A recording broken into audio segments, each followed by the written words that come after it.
안녕하세요. 지금부터 실내 건축 산업기사 해설 강의를 시작하겠습니다. 첫 번째 문제는 실내 디자인의 기본 요소에 관한 문제로 점의 역할을 알아야 하는 문제입니다. 실내 디자인의 기본 요소 중 점에 대한 설명으로 가장 적절한 것은 무엇일까요? 여기서 정답은 3번, 시각적 초점을 형성하고 공간의 위치를 표시하는 요소입니다. 점은 실내 디자인에서 시각적 초점을 형성하고 공간 내에서 위치를 표시하는 가장 기본적인 디자인 요소입니다.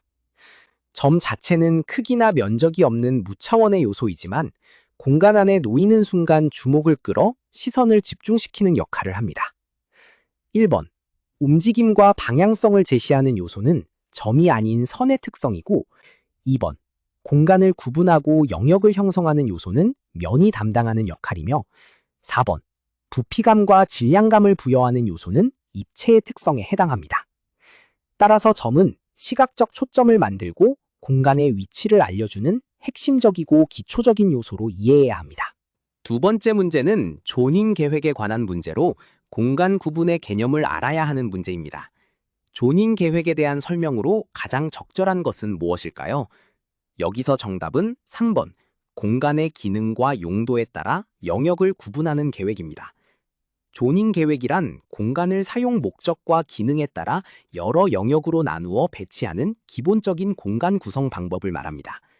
예를 들어 주거 공간에서는 공적 영역, 사적 영역, 가사 영역으로 구분하여 효율적인 공간 활용을 도모합니다.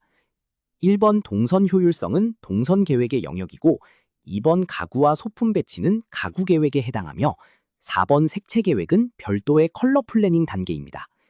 조닝은 이러한 세부 계획에 앞서 영역을 먼저 나누는 전체 골격 작업이므로 공간 활용성과 기능성을 결정짓는 가장 기본적이고 중요한 출발점이라는 점을 기억해 두시기 바랍니다. 세 번째 문제는 색채 조화에 관한 문제로 배색의 원리를 알아야 하는 문제입니다. 색채 조화에 관한 설명으로 가장 적절한 것은 무엇일까요? 여기서 정답은 2번, 색상, 명도, 채도의 관계를 고려하여 조화로운 배색을 계획하는 것입니다. 색채 조화는 색의 세 가지 속성인 색상, 명도, 채도의 관계를 종합적으로 고려하여 균형 있고 안정감 있는 배색을 만드는 작업입니다. 이 세 요소가 적절히 조합될 때 시각적으로 편안한 결과가 나옵니다. 1번, 보색 관계가 항상 부조화라는 설명은 잘못된 것으로 보색은 강한 대비 효과를 통해 매우 조화로운 강조 배색이 될 수 있습니다.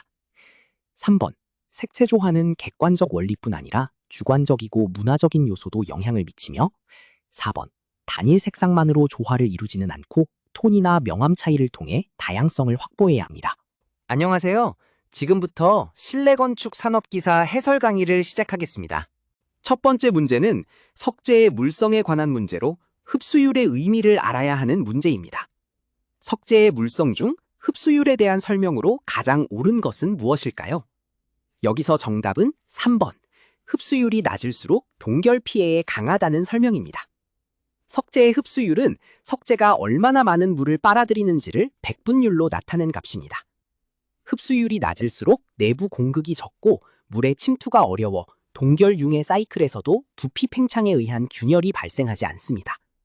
반대로 흡수율이 높으면 물이 동결될 때 약 9% 부피 팽창이 일어나 석재가 깨지기 쉽습니다.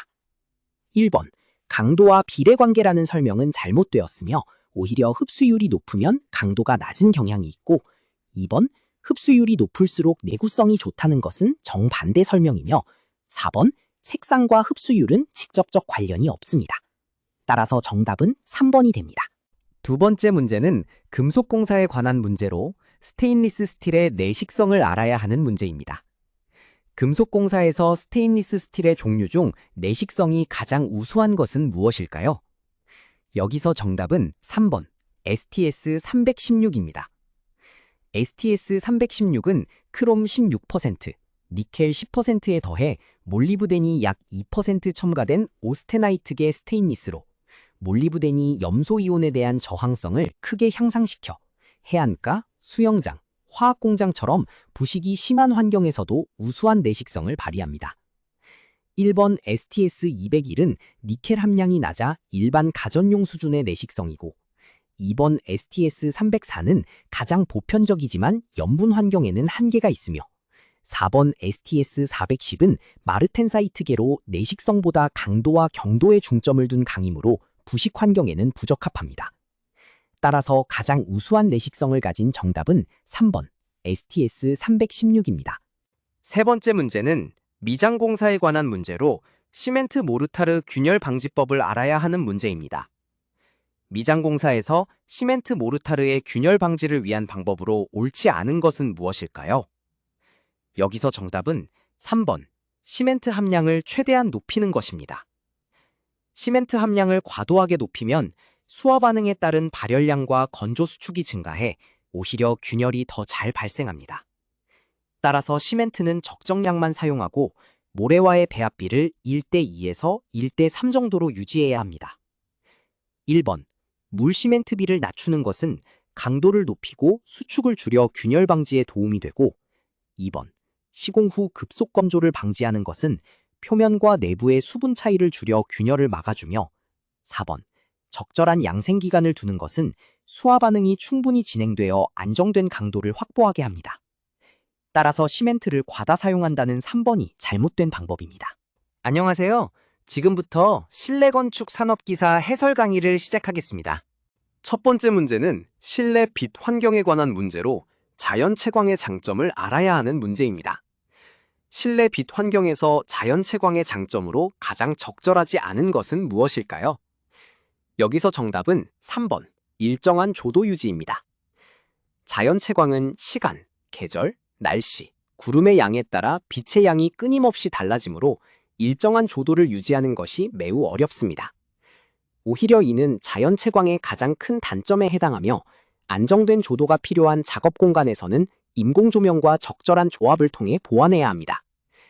1번, 인공조명 사용을 줄여 에너지를 절약할 수 있고 2번, 자연광 특유의 부드러운 빛이 심리적 안정감을 주며 4번, 자외선이 일정 수준 살균과 항균 효과를 제공한다는 점은 모두 자연 채광의 정확한 장점에 해당합니다. 따라서 일정한 조도 유지가 자연 채광의 장점일 수 없으므로 정답은 3번이 됩니다. 두 번째 문제는 내화구조 기준에 관한 문제로 인정부재를 알아야 하는 문제입니다. 건축물의 피난 방화구조 등의 기준에 관한 규칙에서 규정하는 내화구조에 해당하지 않는 것은 무엇일까요? 여기서 정답은 3번 목조 기둥으로서 단면 치수 15cm 곱하기 15cm 이상인 것입니다. 내화구조는 화재가 발생해도 일정 시간 이상 구조 성능을 유지할 수 있는 구조로 일반적으로 철근 콘크리트조나 철골조에 콘크리트 피복을 하거나 일정 두께 이상의 벽돌, 콘크리트 블록 등을 사용해야 인정됩니다. 1번 철근 콘크리트조 기둥의 두께 30cm 이상 2번 벽돌조 비내력벽 두께 10cm 이상 4번 철골조 볼을 5cm 이상의 콘크리트로 피복한 것은 모두 법령상 내화구조로 인정됩니다. 그러나 3번 목조 기둥은 단면 치수와 관계없이 가연성 재료로 내화성이 부족해 내화구조로 인정되지 않으며 따라서 정답은 3번이 됩니다.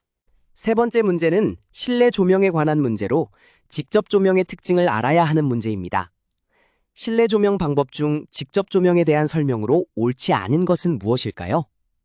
여기서 정답은 3번 눈부심이 적고 그림자가 부드럽게 형성된다는 설명입니다. 직접 조명은 광원에서 나오는 빛이 거의 그대로 대상으로 향하는 방식이므로 강한 빛 분포가 특징입니다. 따라서 광원이 시야에 들어오면 눈부심이 발생하기 쉽고 한 방향에서 빛이 강하게 떨어져 그림자가 짙고 분명하게 생긴다는 단점이 있습니다. 눈부심이 적고 그림자가 부드러운 것은 간접 조명의 특징이지 직접 조명과는 정반대입니다. 1번 빛의 90% 이상이 대상으로 향하는 방식 2번 조명 효율이 높고 에너지 소비가 적은 점 4번 천장이 어둡게 보여 공간이 답답하게 느껴질 수 있다는 점은 모두 직접 조명의 정확한 특성이므로 정답은 3번이 됩니다.